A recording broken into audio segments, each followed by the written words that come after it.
Morning, Mr. Blanche. Good morning. Why won't you tell us what became of the $50,000 in confidential money that the FBI reported that it gave to Tom Homan? I'm not aware of what you're speaking about. To the extent that there have been public reporting about an investigation, I know nothing about it. Well, the public reporting is that the FBI reported giving $50,000 in the nature of a bribe to Tom Homan, and there's been no report of what became of that $50,000. Will you answer that question? Not now, but will you answer that question? Because we've been asking for a long time now. Your department certainly knows what's happening. I'm not aware that that's true. Well, take a look at it, and it's publicly reported, and the FBI reported it, and you should answer the question. That's not the only one. Here's a list of unanswered questions that I have just asked.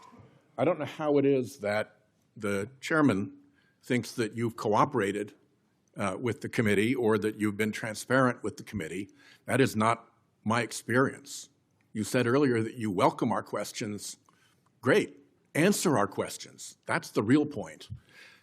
Where we've failed to get answers to our oversight questions, we've actually had to revert to the Freedom of Information Act, the general law of government transparency, to try to get answers from the Department of Justice. Here's how we did. Not well. We have this stack of questions that you haven't answered in the nature of oversight. We have this stack of FOIA requests that you haven't answered. And I think it's important for us to believe that you actually take seriously your constitutional oversight responsibilities in order to confirm you, that you actually take seriously your obligations to this committee, irrespective of party, majority or minority, in order to confirm you. So I will ask before we get to a vote on this that you take a look at these and get us answers. Where we have had answers, Mr. Blanche, they have not been informative. They have been blow-offs. So let's move on to Trump versus IRS. Our research indicates that senior DOJ officials have never in the history of the department before faced a judicial inquiry into a fraud on the court participated in by the Department of Justice. That was the inquiry opened in Florida. The question about fraud on the court committed by the Department of Justice remains open in the judge's decision. Here's what she did find. She found that the Department of Justice colluded with the Trump plaintiffs, that the Department of Justice violated DOJ policies in that collusion, that department attorneys were derelict in their responsibilities as DOJ attorneys, that the department failed to zealously advocate on behalf of the United States of America, its true client. And as I said, the fraud on the court question remains open, an unprecedented allegation about the department. As a result of that, the order was transmitted to the New York State Bar for potential disciplinary proceedings. I would like to ask, in addition, since this is new news, the decision was, 2 days ago? I would like to ask that you say to us that you will be willing to provide all of the documents and communications between the Department of Justice and the Trump plaintiffs in that matter. I'm not aware of any communications. I didn't have any. So if you put a request in, we'll look at it. I mean, obviously that's active, continued litigation in the Southern District of Florida. So it depends on.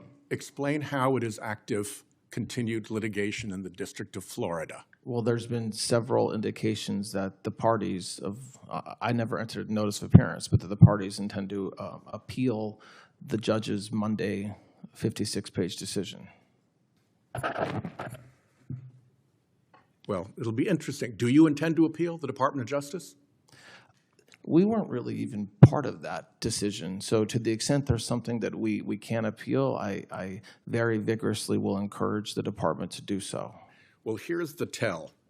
In that case, the Department of Justice filed no answer, filed no agreement with respect to the extension of time, filed no response to the case or controversy amici, filed nothing related to the withdrawal of the complaint, filed no settlement, and filed no response to the fraud on the court inquiry.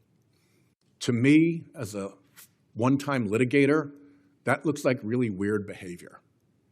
And when for the first time in history there's an inquiry into fraud upon the court committed by the Department of Justice, the silence from the department in response to that is deafening, Mr. Blanche, deafening. And it strikes me that the stratagem here was to file no pleadings, to try to keep the department out of the authority of the court, when what the department knew to be a collusive and false enterprise was blown up in that court. Now, it didn't work because the court found collusion, and it takes two to collude. And they also went on and made the other adverse findings about the department's conduct. And the problem here, Mr. Blanche, is that it's not just that one occasion. Between judges appointed by every president harshly criticizing the department's work in your tenure, grand juries rejecting indictments, judicial findings of outright misconduct, capable lawyers fleeing the stinking ship, this seems to be the most troubled Department of Justice in history. Here are some of the misconduct findings against your U.S. attorneys.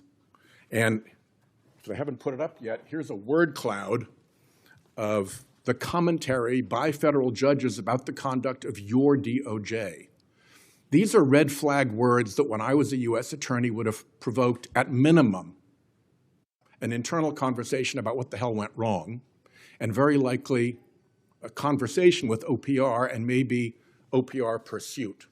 Words like pretext mean a lot coming from a judge about a government argument, usually enjoying the presumption of regularity.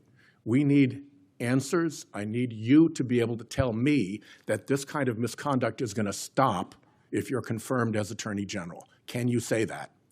The Department of Justice works hard. The prosecutors work hard every day, and I appreciate the hand-picked words that you have behind you right now, but that's not reflective of the 100,000 indictments and informations that have been filed to do the work that I talked about earlier today.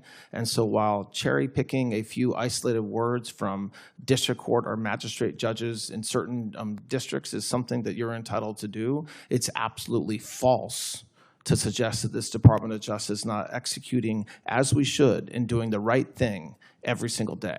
I will tell you that you are wrong, that in the history of the department, this kind of criticism by federal judges is unprecedented, and it comes from judges of every different political persuasion.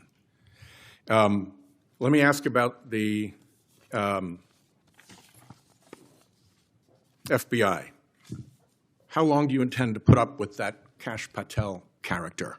Are you good with his airplane jaunts? Are you confident he's not drinking on the job? Are you sure none of his travel is a pretext for vacation activities like snorkeling, Olympics, and visiting girlfriends? Are you sure he knows what he's doing? Do you vouch for him? Are you willing to look at whether he lied to this committee? That's an extraordinarily obnoxious question, Senator, and I have full faith in Director Patel and the work that he's doing every day. Great, you get to own that. One last thing, if I may. You have refused to exclude January 6 rioters from your anti-weaponization fund. You have refused to put in writing that the slush fund is dead. Indeed, you signal to allies that payouts are still on track. You have vacated seditious conspiracy convictions against members of the Proud Boys and Oath Keepers. You hired January 6 rioter Jared Wise, who had urged the mob to kill police officers. You scrubbed press releases about January 6 prosecutions and called the releases partisan propaganda. You denied that Trump encouraged any violence on January 6. You've cleaned house of every attorney who worked on a case related to Trump, and you've bragged that bringing justice for violent rioters meant that every one of them was either pardoned or had their sentence commuted. I hope that our colleagues who are concerned about what happened on January 6th take that into account. Thank you. Would you like to respond? I would. Almost everything the senator just said, and he's protected, he's allowed to lie, but almost everything he just said was absolutely false, okay? Starting with the fact that I have never said that any sort of violence against law enforcement is appropriate. I have never said that publicly. I have never said that in a speech, and I certainly do not believe it. I did not hire the person referenced, and that is, again, something that just happens not to be true. When I talk about what happened with the convicted January 6 defendants, I talk about what President Trump did. He has the absolute right to pardon anybody for any reason he sees fit, and every one of them got pardoned or commuted. I am not celebrating that. It is a fact. And the fact that my department had to take action in response to those pardons by dismissing some cases is exactly what I have to do under the law, and it's what I did. So that the narrative that the senator just suggested and put on me as something I believe is absolutely not true. Since he accused me of lying personally, Mr. Chairman, let me ask that I put this series of concerns into a question for the record, and that you, under oath, one by one, tell me where there's a lie. I'm happy to do that. We'll get that to you. I'm happy to do that. Absolutely. Support journalism you trust. Support PBS News. Donate now, or even better, start a monthly contribution today.